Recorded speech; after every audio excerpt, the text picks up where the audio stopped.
خليك في المضمون، خليك الباكر.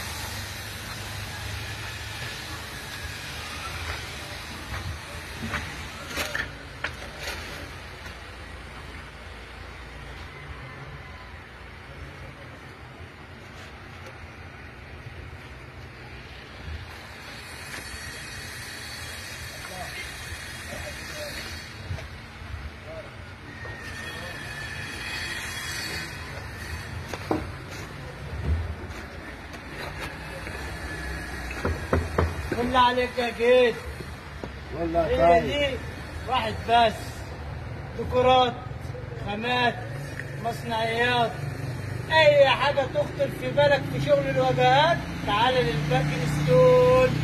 الباكر واحد بس. باكر ستور، خامة يعني جودة وعالمية، مصنعيات يعني البكري باكر ستور.